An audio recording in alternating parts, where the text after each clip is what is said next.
Right, so I've knocked up this little jig for testing some valves I've got in a bag. Now this one it's going into full-on thermal runaway. There's a hot spot on the cathode. It probably won't pick it up on the phone. You can see sort of just here the cathode. You see the anode's actually starting to glow now. It's going into full thermal runaway. There's a hot spot on the cathode just there. I'm drawing 42 volts across a 270 ohm cathode resistor. I have 220 kilo ohms as the grid 1 bias resistor. It should be at most a millivolt or two across it is sort of random noise collisions. If I measure it, I've gone off my 20 volt scale. It is passing huge amounts of grid 1 current at 37 volts across a 220 kilo ohm resistor. You do the maths. It's passing huge amounts of current. It shouldn't be passing any. And as you can see, the anode's starting to glow. So I'm going to see if I can't get some fun out of this valve and killing it by bypassing the cathode resistor, because there will be no series resistance anymore with the cathode. So there'll be no current limit apart from the space charge limited current in the valve. However, if there's gas or whatever in there, that's going to be out of the window. But also there'll no longer be any negative potential being applied to the grid. So I'm going to bypass this and turn it back on and see if I can't get this thing to go into full destruction mode. Right then, let's fire it up and see what happens. Just going to start loading down the supply.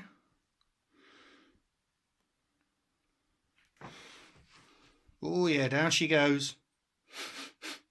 It's making some nice clicking noises. It's getting hot already. What's my transformer? As long as I don't overload my transformer. What's it rated at? Oh, 400 milliamps on the HT. Yeah, there's no way a single valve's going to draw that much. Alright, let's shut down the light. Okay, so the phone's making it, it's sort of washing out a bit. The real bright spots are actually a pretty decent, the sort of, I can't really poke.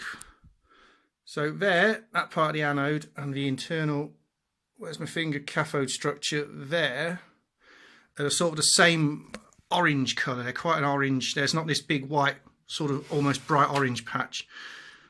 The rest of the anode is glowing brighter than the phone's showing. No sparks though, no internal arcing. Come on, do something interesting, blow you bugger. Yeah, so it's now surpassed the ability of the phone to kind of reliably focus in on it, but I can sort of, there's a bit of blue discharge I can see inside it from, obviously it's drawing such a heavy current. I don't think it's just going to blow. I think it's just going to do that. God, that glass has got to be hot. That is radiating out some heat. Oh, look, my supply's dropped right down to 290 volts. I wonder what kind of current that's drawing. Bridge rectifier stone cold. Cap's cold. Well, fortunately that's not as spectacular as I was hoping. It's just kind of drawing an incredibly high amount of cathode current. It's going to be doing some serious outgassing as well. But yeah, I can see the screen grid glowing its ass off. I can actually see the control grid in the valve, the shield grid. Yeah, it's just oh well. So you can see obviously it's glowing very brightly, but yeah, that's about, I wonder what kind of current I'm drawing.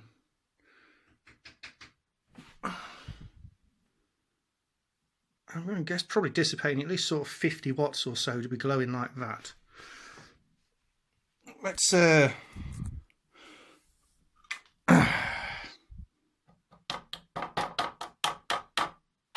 yeah, it's melting my screwdriver, it's that hot. Oh yes, tweeby tweebers. Ah, it died. Yeah, I think the I'm going to say the cathode. Oh, did I get it? Keep bloody. Come on, you bugger. Yeah, the cathode. I'm going to say the cathode connections come off then, because look, the heater's still glowing.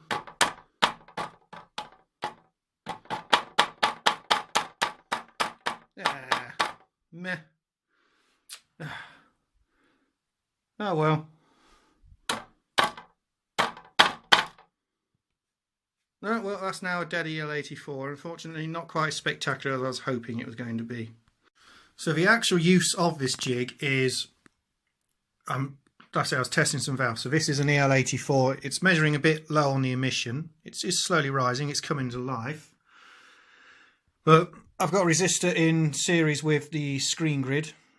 So that's going to drop some voltage. It's going to lower the screen voltage down a bit, not a massive amount, but it will allow me to calculate the amount of screen current passing. And obviously I've got the cathode resistor, so that'll allow me to calculate the amount of cathode current. And between the two, I can then work out the split between anode current to screen grid current. It'll give me an idea how well the valve's emitting, if there's any gas discharge and stuff in it. It's a bit of a rough and ready, but to be honest I prefer this way because you have a valve tester that doesn't put them under real world conditions. So crank this up, 313 HT voltage, 281 on grid 2, so yeah, it's not much. A 7,500 ohm resistor, so I'm passing a few milliamps there, maybe I don't know, 4 or 5 milliamps, something like that. And I can also measure where I've got any leakage to the control grid. So yeah, look, there we go. Instead of pulling 20 odd 30 volts like the other one was, I'm just getting basically that's what you'd expect to see. You're going to get random, you're never going to get all the gas out of a valve, and one that's old is going to have a bit of contamination of the grid. The internal structure is going to have outgassed a bit over its life, so you're going to get random collisions of gas particles and stuff within the valve. Obviously they strike the control grid, it gains a slight positive charge, but that's a positive charge arm then becomes discharged, and it just passes as a slight bit of basic noise across the grid bias resistor. This is 220,000 ohms here, so you see it's microamperes if not nanoamperes of current just randomly. So yeah, that's fine. So yeah, basically what I'm going to do is I've got, you can see this was number 5 when I pulled it out the amp a few years ago when I decommissioned the amp. I'm going to actually just put a bit of tape on these with the number, and I'm going to write down the actual readings I get after they've given them 5 minutes to warm up, because you see, look, it's coming to life. So yeah, it actually has a genuine usage. It's a way of just testing some valves. This is still quite warm. If it'll focus in on it, come on. So with one hand, there is, you see there's a broken connection inside. It is the, where's it going? Yeah, oh no, it's the screen grid. It's actually the grid 2 is what's gone by the looks of it. Well, actually, it looks like the most out. It might even be the suppressor grid that's gone. That wouldn't make any sense because it would still keep passing current if it was. It is going to pin 1, 2, 3. 1 pin 3, and pin 3 is the cathode. I know that for a fact. Yeah, 1.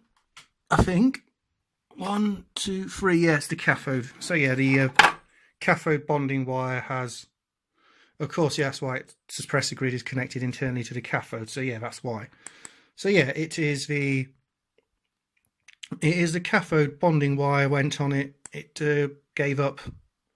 Which is interesting. It obviously, you wouldn't have thought it must have passed a hell of a lot of current to actually have managed to pull that, break the bond on that wire. But so yeah, it's now a dead EL84. I'm never going to accidentally use it, but.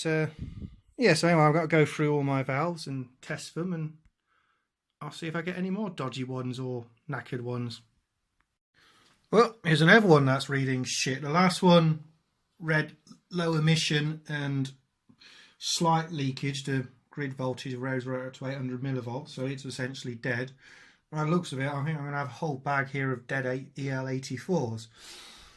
So you see that's just gone off my 20 volt scale, and if I go to the grid, 15 volts, so if that hits 22 volts, What'll that be? Will that be 100 microamperes? Is that? Let me just wait out a second. Yeah, it is 100 microamperes. So, oh, I'm off the scale.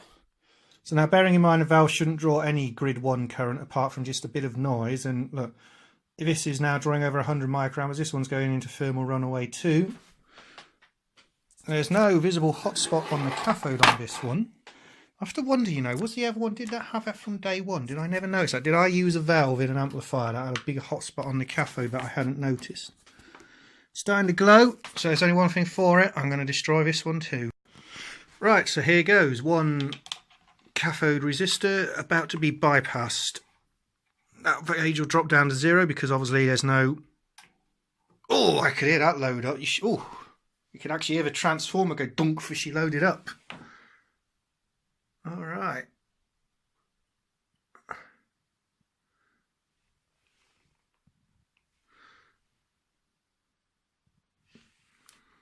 Well, I must say these electro harmonix valves, they're kind of shitty. Oh, was that it? Is that all I got? Transformers just changed tone. No, she's still glowing. Still glowing. Sorry, I was shot there.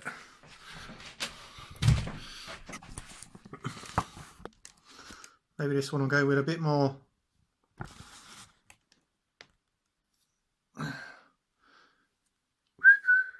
Let's give it a little help, shall we?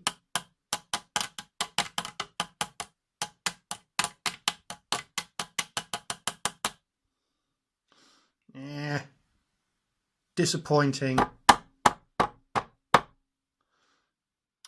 Oh,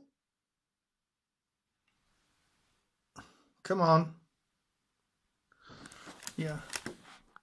Let me see if I can't rest my phone up against something here to... There we go.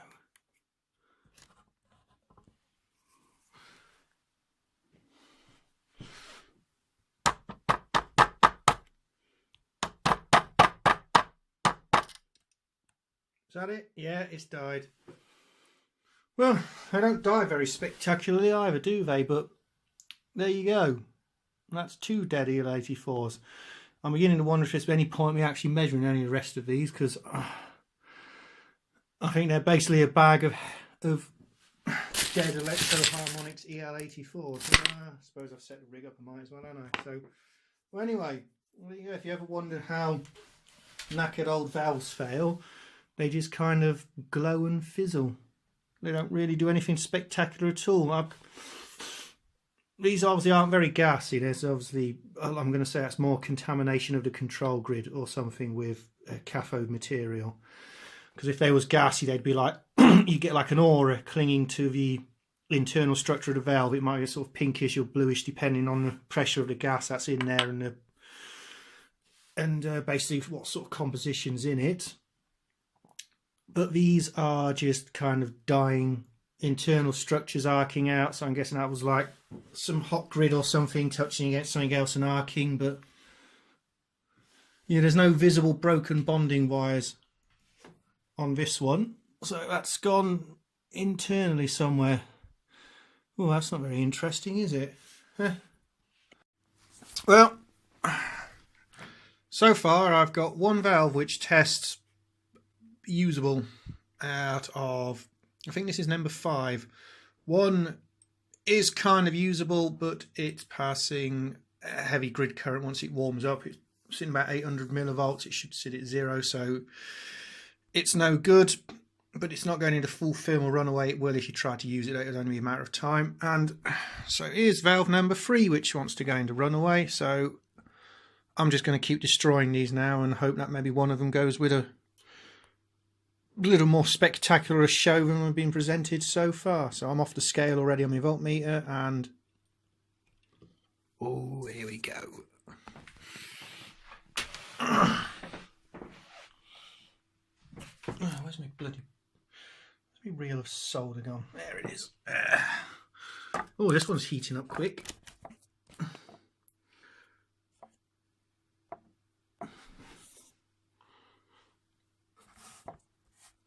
Oh, got a very localized spot of, oh yeah, oh yes, yeah, it's very localized, that one. It must have a hot spot on the cathode then, that's out of sight, because that bit on the anode heated up long before anything else did.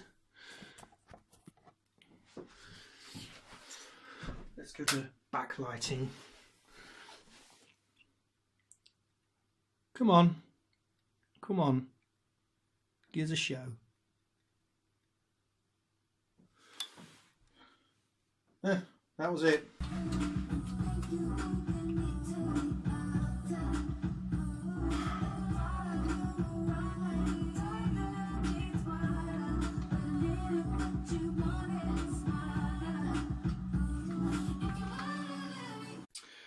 Well, still nothing spectacular. Right then, let's try another one.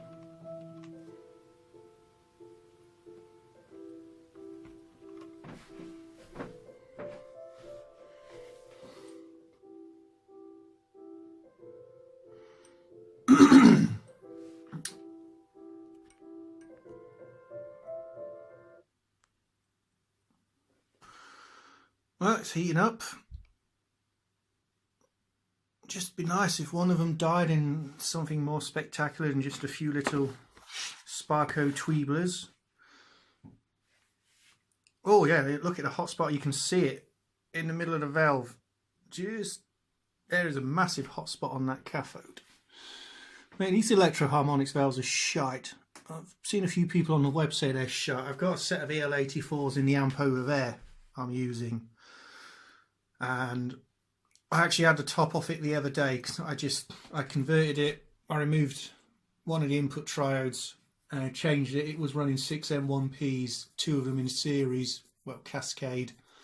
And I changed to a single 6 N2P, which is the equivalent of a 12AX7 ECC83.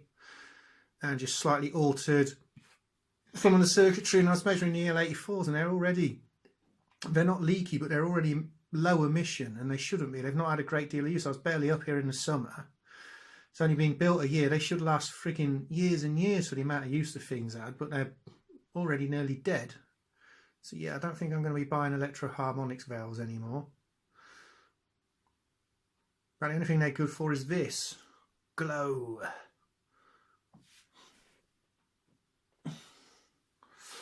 Should I give it a helping hand?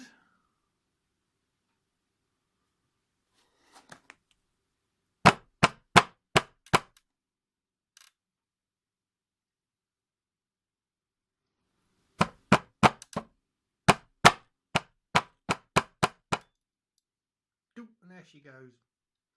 Well, a little bit more of a light show from that one. I'm down to 2. I've got 1 semi-good valve so far.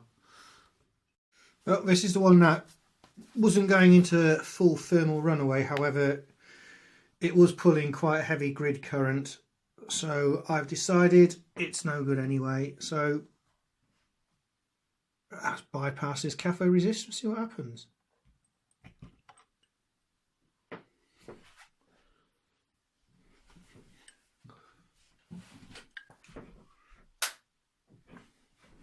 Make a very pleasing sound as the glass gets hot. It's sort of just, yeah, it's a pleasant high-pitched sort of chinking sound.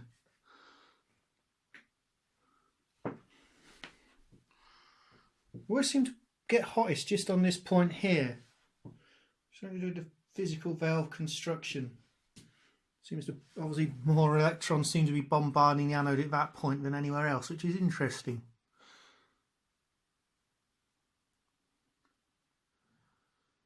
Give it a minute. If it doesn't do anything on its own, give it a helping hand again.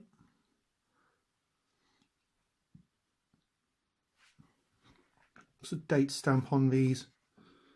The 11th month 2012.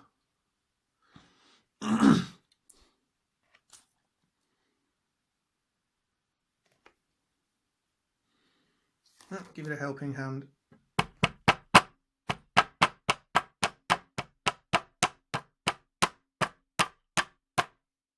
Come on.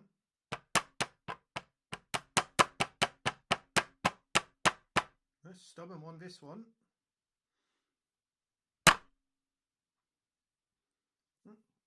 Better get a bit hotter then.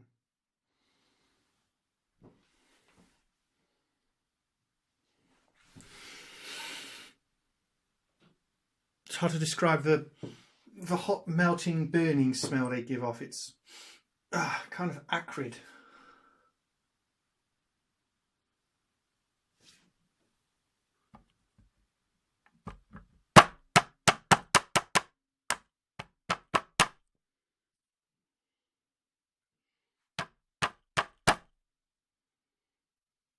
I think this one's going to die. There we go. That's it, dead. So there we are. 8 tested. I've got 2. Out of all of them, I wrote it down. Oh no, I've got 3. I've actually got 3. I forgot I've got one up there cooling down as well. So this one's the best of them. Look, good emission, highest emission, and 1 to 12 millivolts of voltage on grid 1. Split of 8.6 to 1 anode to grid 2 current. So this one's not actually bad at all. I'm going to test one of my ones from the amp over there in a minute, and just for curiosity. But so yeah, I was going to have 8, and I've got. So yeah, look, these are a little bit noisy, but nothing that's, you know, they could be used in an emergency. They're not. They're at the end of their life basically. You see emissions quite low on them, 9.7 volts on that one. So that was 36 milliamps. This good in here that was pulling 40.5 milliamps. So yeah, so I've gone through the bag. I had 8. I've now got 3. At least I know if I put them in something, say like that amp over there, or I get something in on the bench that just has some faulty valves and I need a valve to at least test it. At least I know if I put them in it, they're not just going to go into instant thermal runaway and destroy themselves or whatever they're in. So anyway, it's a shame we didn't have something a little bit more spectacular failure wise, but that is the thing with valves. They're pretty bloody robust, to be honest, and when they fail, unlike, you know, transistors, especially MOSFETs, I mean MOSFETs, I've seen the bloody things fly apart with great big arcs and flashes and bangs, and they stink. Valves just kind of whimper out and die. Hey ho. Anyway, thanks for watching.